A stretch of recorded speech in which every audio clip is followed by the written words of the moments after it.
Hello everyone, welcome to Divya education. यहाँ पे हम लोग बात कर रहे थे अपना जो हमारे एम लक्ष्मीकांत जी की पॉलिटी की बुक है उसमें से हम लोग चैप्टर वाइज कंप्लीट कर रहे हैं। तो यहाँ पे हमारा 5th चैप्टर चल रहा है, ठीक है। अभी जिसमें बात की गई है संघ एवं इसके क्षेत्र। तो इसमें सबसे पहले हमने देखा कि किस किस भाग में इसकी बात की गई है और या इस भाग के अंतर्गत कौन कौन से अनुच्छेद है और उन अनुच्छेदों में जो भी आर्टिकल्स हैं उनमें क्या क्या बातें कही गई है, ठीक है। तो इसमें तो सबसे पहले हमने देखा कि भाग 1 था, ठीक है। भाग 1 में अनुच्छेद 1 से 4 तक इसमें वर्णन किया गया है और इसमें से समझाया गया है कि जो हमारा आर्टिकल पहला होगा उसमें भारत राज्यों का संघ की बात की गई है, यानी कि यहाँ पे भारत जो है वो राज्यों का संघ है, ठीक है। उसके बाद हम बात करें तो यहाँ पे भारत के आर्टिकल 1 में ही बात की गई है भारत के 2 नामों की, ठीक है। तो ये कौन कौन से नाम है? भारत और इंडिया। यहाँ पे दोनों में ही जो संविधान सभा के मेंबर्स थे उनमें काफ़ी मतभेद चल रहा था कि इंडिया होना चाहिए कि भारत होना चाहिए। तो फिर दोनों ने ही क्या किया कि दोनों ही नाम रख दिए कि भारत भी हो और इंडिया भी हो, ठीक है। उसके बाद हमने देखा आर्टिकल 2 हमारा कहता है कि नए राज्यों का प्रवेश की स्थापना होनी चाहिए, मतलब प्रवेश की स्थापना होनी चाहिए, जैसे कि सिक्किम का गठन हुआ था, ठीक है। उसके बाद हम बात करें तो नए राज्यों के जो आर्टिकल 3 है हमारा, तो इसमें क्या बात की गई थी? आर्टिकल 3 में बात की गई थी कि नए राज्यों के मतलब कि राज्यों के क्षेत्र सीमा में परिवर्तन और नाम में परिवर्तन, ठीक है। मतलब कि जो राज्य क्षेत्र की सीमा है उसमें परिवर्तन और नाम में परिवर्तन आर्टिकल 3 में बात की गई थी, ठीक है। जैसे कि यहाँ पे हम बात करें कि 2 जून 2014 को जो हमारा 29वां राज्य तेलंगाना बनाया गया था वो आंध्र प्रदेश से अलग करके बनाया गया था, ठीक है। उसके बाद हम आर्टिकल 4 की बात करते हैं यदि, तो संसद की शक्ति के प्रावधान अनुसूची 1 और 4 में परिवर्तन होने पर संविधान संशोधन नंबर नहीं दिया जाएगा, ठीक है।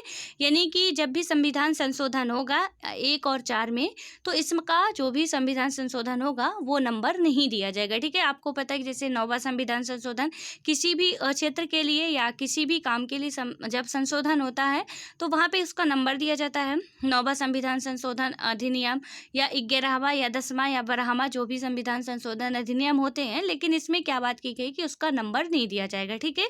तो हालांकि हम लोग क्या करेंगे कि इसको जस्ट ही खत्म करने के बाद आर्टिकल जितने भी हैं हमारे, ठीक है, उन सभी को एक बार अच्छे से समझेंगे, क्योंकि अभी जितने भी चैप्टर्स हैं हमारे उसमें सब में हमको पढ़ना ही पढ़ना है, सब में आर्टिकल हैं।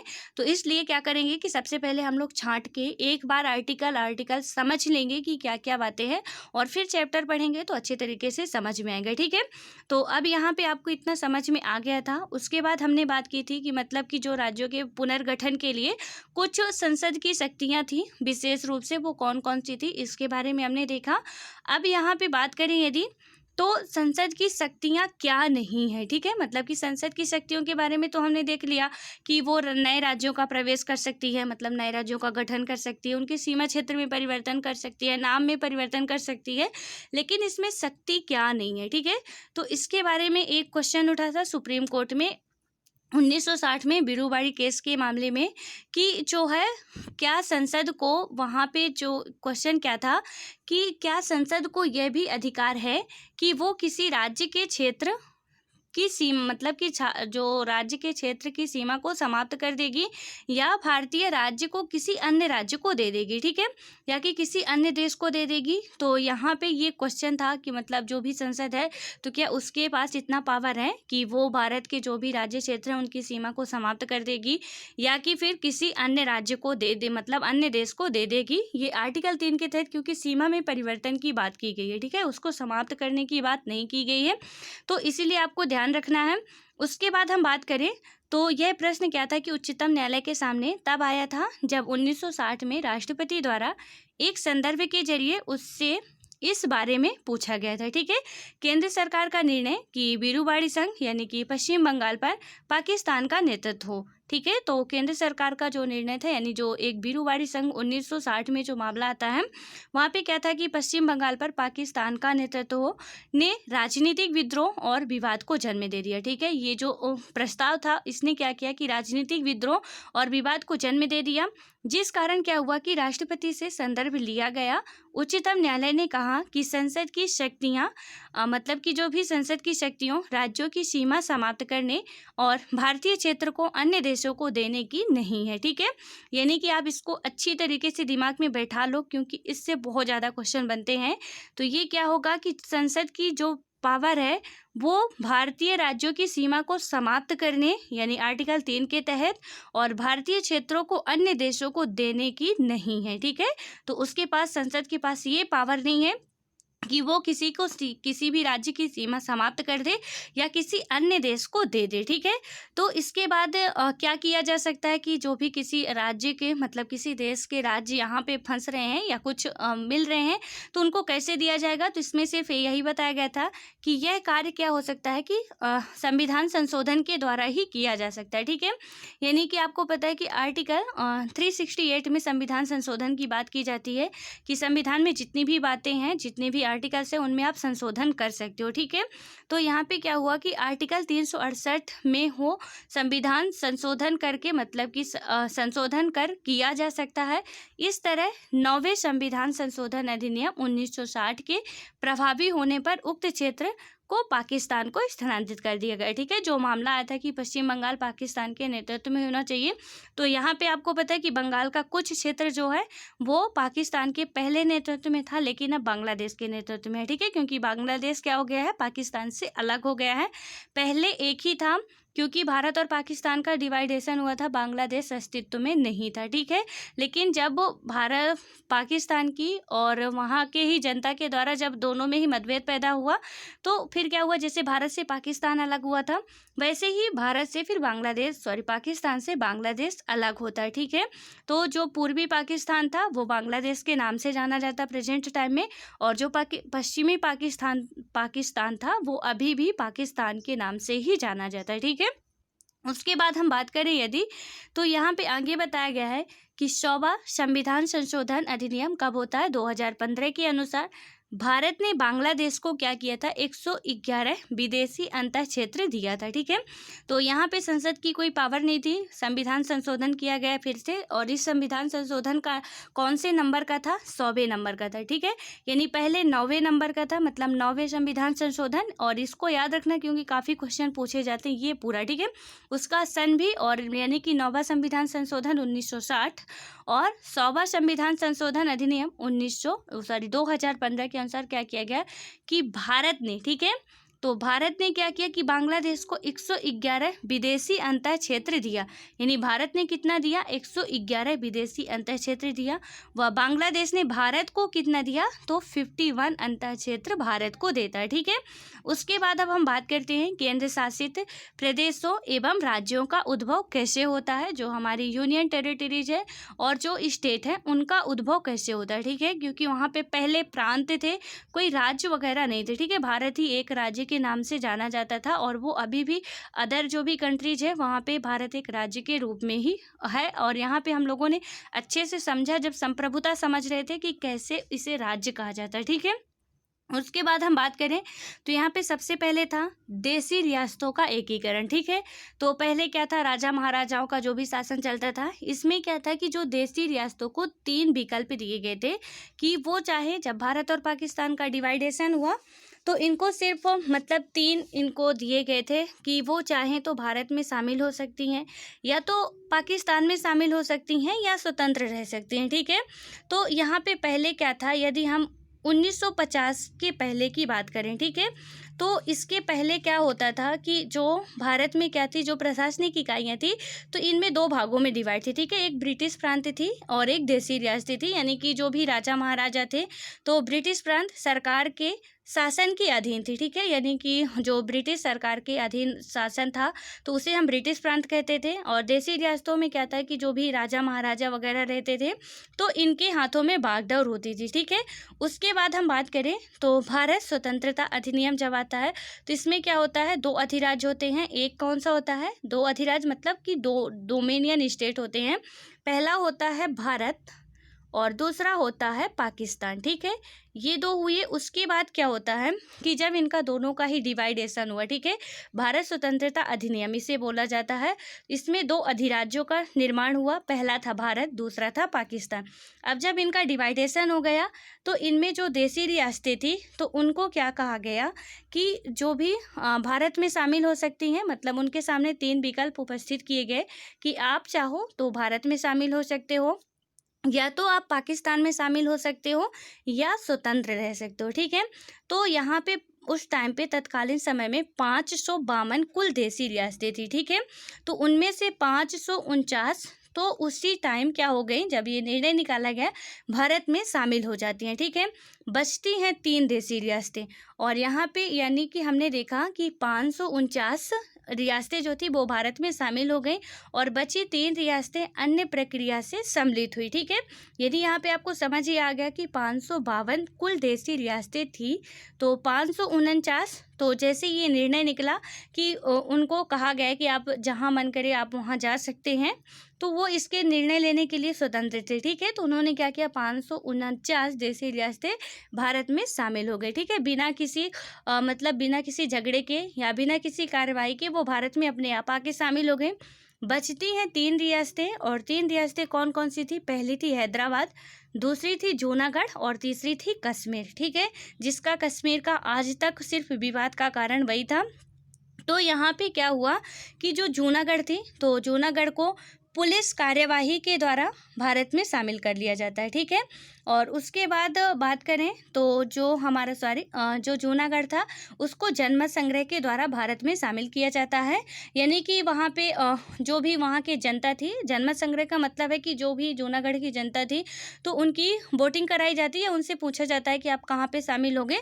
तो जिसका ज़्यादा मत रहता है कि यदि हम भारत में और पाकिस्तान में, तो वहाँ पे जो हुआ जनमत संग्रह के द्वारा कि वहाँ की जनता क्या बोली कि हम भारत में ही रहना चाहते हैं, ठीक है। तो जूनागढ़ को तो जनमत संग्रह के द्वारा ही भारत में शामिल किया जाता है। और जो बचती है हैदराबाद, हैदराबाद को पुलिस कार्यवाही के द्वारा भारत में शामिल किया जाता है, ठीक है। उसकी ये क्वेश्चन बहुत पूछा जाता है, ठीक है। इसको हल्के में मत लेना कि ये तो ऐसे ही है।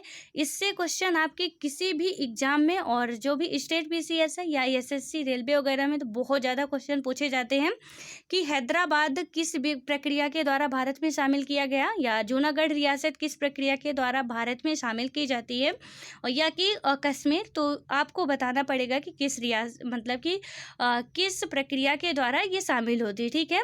तो हैदराबाद पुलिस कार्रवाई के द्वारा होती हैं, जूनागढ़ जनमत संग्रह के द्वारा, कश्मीर जो होता है उसमें विलय पत्र, ठीक है। यानी कि विलय पत्र जब क्या होता है कि पाकिस्तान जो है वो कश्मीर पर जब हमला कर देता है, तो भारत से क्या करता है, हेल्प मांगने के लिए। जो वहाँ के राजा हरि सिंह थे, पहले तो उन्होंने निर्णय लिया था कि हम स्वतंत्र रहेंगे, लेकिन जब पाकिस्तान हमला कर देता है कुछ ही समय बाद स्वतंत्रता के, तो वो क्या करते हैं, भारत से हेल्प मांगते हैं। और उसके बाद नेहरू जी ने क्या कहा कि आपको एक विलय पत्र पर हस्ताक्षर करनी पड़ेगी कि आप भारत में शामिल होना चाहते हो, ठीक है। तो तभी मैं आपकी हेल्प करूँगा, इसलिए उन्होंने हस्ताक्षर किया कि हाँ मैं भारत में शामिल होना चाहता हूँ। इसलिए क्या हुआ कि ये कश्मीर जो था वो विलय पत्र के द्वारा मतलब भारत में शामिल हुआ, ठीक है। उसके बाद हम बात करें 1950, तो 1950 में क्या होता है कि जो यहाँ तो हमने देखा 1950 के पहले की बात की, ठीक है, संविधान लागू होने के पहले की बात। अब 1950 के समय की बात करते हैं। तो संविधान द्वारा भारतीय संघ के राज्यों को जितने भी राज्य थे, कितने थे उस टाइम पे, 29 राज्य थे, ठीक है। तो यहाँ पे क्या किया गया था कि जो भी भारतीय संघ के राज्यों को, यानी कि 29 थे कुल, उनको 4 भागों में डिवाइड कर दिया गया था, ठीक है। कौन कौन से थे वो था, पहला था भाग का, दूसरा था भाग खा, तीसरा था भाग गा, और चौथा था भाग घा, ठीक है। तो यहाँ पे इनको 4 राज्यों में डिवाइड कर दिया गया था। 29 राज्य थे, तो उन 29 राज्यों को 4 भागों में डिवाइड कर दिया गया था। भाग का में कौन से राज्य थे, यानी कि गवर्नर का शासन था, ठीक है। उसके बाद भाग गा खा आता है, यहाँ पे शाही शासन चलता था, और भाग गा में मुख्य आयुक्त एवं कुछ शाही शासक था, ठीक है। उसके बाद हम बात करें तो भाग घा में सिर्फ एक ही राज्य रखा गया था, वो कौन था, यानी कि यहाँ पे केंद्रीकृत शासन चलता था, ठीक है। यहाँ पे सिर्फ एक ही राज्य रखा गया था, अंडमान निकोबार, ठीक है। उस टाइम पे ना तो कोई केंद्र शासित प्रदेश था, ना ही राज्य थे, ठीक है। तो बस इनको प्रांत कहें या कि राज्य कह सकते थे, ठीक है। तो इनको ही 4 भागों में डिवाइड कर दिया गया था। भाग का के अंतर्गत यानी शासन किसका चल रहा था, गवर्नर का।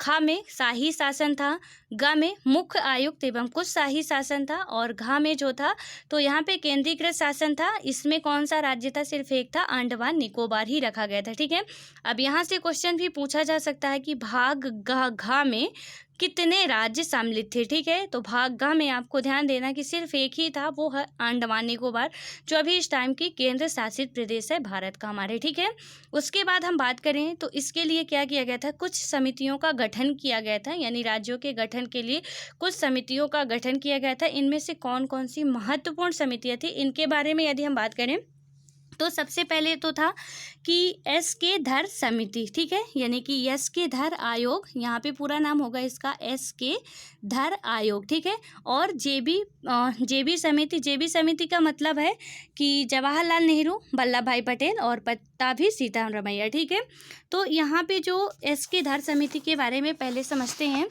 क्या हुआ था कि जून 1948 में भारत सरकार ने एस के धर की अध्यक्षता में भाषाई प्रांत आयोग की नियुक्ति की थी। ठीक है, यानी कि इसका गठन किसके द्वारा किया गया था और कब किया गया था, एस के धर समिति का, तो भारत सरकार द्वारा, और 1948 में किया गया था। ठीक है, उसके बाद बात करें, इसका उद्देश्य मुख्य रूप से क्या था, भाषाई प्रांत। ठीक है, यानी कि राज्यों का पुनर्गठन भाषाई आधार पर मेन उद्देश्य एस के धर आयोग का था। आयोग ने अपनी रिपोर्ट कब पेश की, दिसंबर 1948 में ही वो पेश करती है। जून में इसको बनाया जाता है और दिसंबर 1948 में ये अपनी रिपोर्ट पेश कर देती है। इसके अनुसार क्या क्या बात की गई थी, इस रिपोर्ट में क्या कहा गया था, तो यहाँ पे कहा गया था कि राज्यों का पुनर्गठन भाषाई कारक के बजाय प्रशासनिक सुविधा के आधार पर होनी चाहिए। ठीक है, तो यहाँ पे क्या बात की गई एस के धर समिति में कि राज्यों का पुनर्गठन है वो एक भाषाई कारक ना होके प्रशासनिक सुविधा के आधार पर होनी चाहिए। उसके बाद क्या आता है, जेबी पंत समिति, जिसके बारे में अभी हमने बात की। तो जेबी पंत समिति का गठन सबसे पहले बात करें कांग्रेस द्वारा 1948 में ही किया जाता है। ठीक है, दिसंबर 1948 में ये अपनी रिपोर्ट पेश करते हैं एस के धर समिति वाले, और दिसंबर 1948 में ही कांग्रेस द्वारा क्या बनाई जाती है, जेबीपी समिति बनाई जाती है। ठीक है, यानी कि इसका पूरा भी आपको याद रखना है कि जवाहरलाल नेहरू, सरदार वल्लभ भाई पटेल और पट्टाभी सीतारमैया शामिल थे। इन्होंने अपनी रिपोर्ट अप्रैल 1949 में पेश की। ठीक है, इस बात को औपचारिक रूप से अस्वीकार किया कि राज्यों का पुनर्गठन भाषा के आधार पर होना चाहिए। ठीक है, उन्होंने पूरा जो भी था कि अस्वीकार कर दिया कि राज्यों का जो पुनर्गठन है वो भाषा के आधार पर होना चाहिए। ठीक है, यानी कि कहा कि भाषा के आधार पर नहीं होना चाहिए।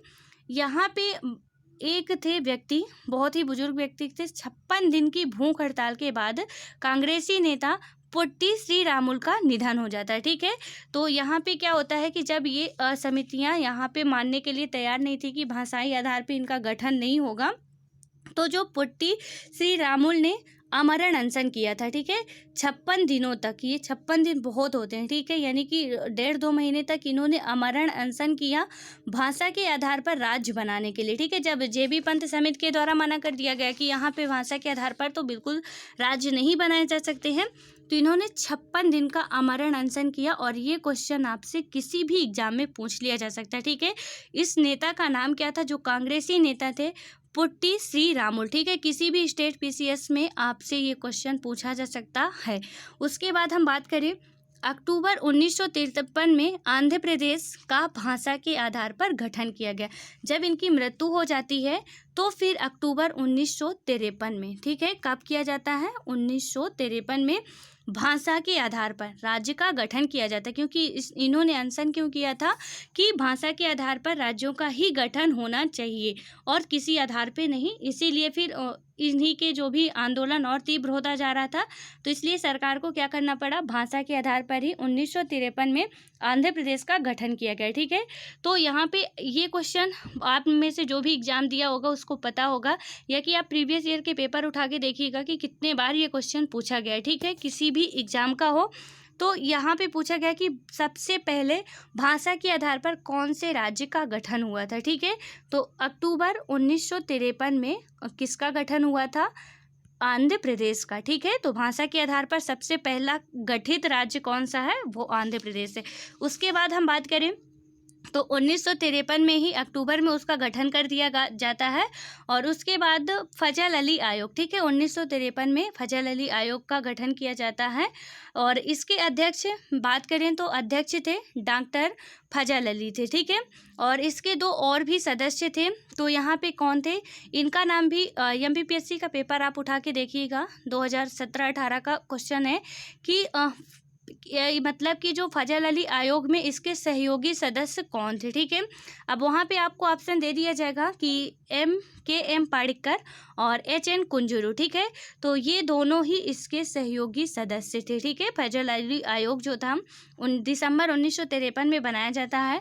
और फजल अली के अध्यक्ष कौन थे, तो मतलब डॉक्टर फजल अली थे।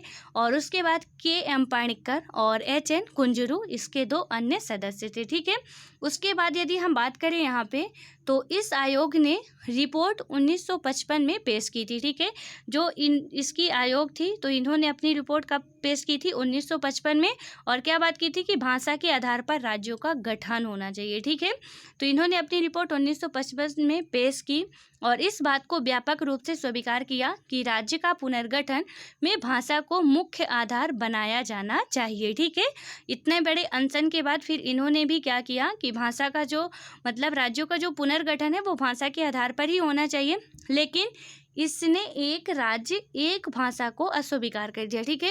यानी कि इसने क्या कहा कि एक राज्य में एक भाषा को अस्वीकार कर दिया, कि ऐसा बाध्य नहीं होना चाहिए कि हो सकता है कि एक राज्य में कई भाषी लोग हों, तो वहाँ पे उन्होंने ये अस्वीकार कर दिया, ठीक है। उसके बाद हम बात करें तो समिति ने किसी राज्य पुनर्गठन आयोग के लिए 4 बड़े कारकों को पहचान की, मतलब 4 बड़े कारकों की पहचान की। वो कौन कौन से थे, मतलब कि जो भी राज्य के पुनर्गठन आयोग में होने चाहिए। सबसे पहला था कि देश की एकता एवं सुरक्षा की अनुरक्षण और एवं संरक्षण होना चाहिए, ठीक है। यानी कि देश की एकता होनी चाहिए, सुरक्षा एवं अनुरक्षण एवं क्या होनी चाहिए, वहाँ पे संरक्षण होना चाहिए, ठीक है। दूसरा था भाषाई एवं सांस्कृतिक एक रूपता होनी चाहिए। तीसरा था वित्तीय आर्थिक एवं प्रशासनिक तर्क होना चाहिए। और चौथा जो था कि प्रत्येक राज्य एवं पूरे देश में लोगों के कल्याण योजना एवं उनका संवर्धन, ठीक है। तो ये 4 बातें, मतलब कि जो फजल अली आयोग समिति थी, तो इसने क्या किया कि किसी राज्य पुनर्गठन योजना के लिए 4 बड़े कारकों की पहचान की। ये जो 4 मुख्य कारण थे कि देश की एकता एवं सुरक्षा की अनुरक्षण एवं संरक्षण, भाषाई एवं सांस्कृतिक एकरूपता, वित्तीय आर्थिक एवं प्रशासनिक तर्क, प्रत्येक राज्य एवं दूसरे देश के लोगों के कल्याण योजना एवं उनका संवर्धन, ठीक है। उसके बाद हम बात करें तो 1 नवंबर 1956 को 14 राज्य और 6 केंद्र शासित प्रदेशों का गठन किया जाता है, ठीक है। और ये सब किया जाता है फजल अली आयोग के तहत ही किया जाता है, ठीक है। यानी कि 1947 से 1956 की स्थिति के बाद फिर यहाँ पे क्या होता है कि अलग अलग जो भी राज्य थे, यानी कि 1956 में क्या किया जाता है, कितने राज्य बनते हैं, 1 नवंबर 1956 को 14 राज्य और 6 केंद्र शासित प्रदेश बनते, ठीक है। तो इनमें से पहले आपको पता है कि जो मध्य प्रदेश था, आप में से जो भी MPPSC के होंगे उनको पता होगा या आप पढ़े होंगे, यदि नहीं पढ़े हो तो आप नोट कर लेना, ठीक है। क्योंकि मध्य प्रदेश पहले एक ही था, ठीक है। फिर उसके बाद छत्तीसगढ़ का डिवाइडेशन 2000 में हुआ था। तो वहाँ पे क्या हुआ था कि 1 नवंबर 1956 को 14 राज्य बने थे और 6 केंद्र शासित प्रदेश बने थे, ठीक है। तो आई होप कि ये सारी बातें आपको समझ में आ गई होंगी। जो भी हमारा संघ और राज्य क्षेत्र था, इसमें राज्य कौन कौन से थे और केंद्र शासित प्रदेश कौन कौन से थे, यदि हम इसके बारे में बात करें तो राज्य जो थे आंध्र प्रदेश हो गया। 14 राज्य में आंध्र प्रदेश, असम, मुंबई, बिहार, जम्मू कश्मीर, केरल, मध्य प्रदेश, मैसूर, मद्रास, उड़ीसा, पंजाब, राजस्थान, उत्तर प्रदेश और पश्चिम बंगाल था, ठीक है। और केंद्र शासित प्रदेश मुख्य रूप से कौन कौन से थे, दिल्ली, हिमाचल प्रदेश जो अभी राज्य है वो पहले केंद्र शासित प्रदेश था, ठीक है, जब पहली बार पुनर्गठन हुआ था। मणिपुर भी केंद्र शासित प्रदेश था और यहाँ पे त्रिपुरा भी केंद्र शासित प्रदेश था। अंडमान निकोबार, हालांकि अभी भी अंडमान निकोबार और दिल्ली केंद्र शासित प्रदेश है। और यहाँ पे जो लक्षद्वीप, मिनिकॉय, अमीन द्वीप और द्वीप समूह ये केंद्र शासित प्रदेश थे, ठीक है। उसके बाद हम बात करें तो 2 जून 2014 को आंध्र प्रदेश से अलग करके तेलंगाना बनाया जाता है।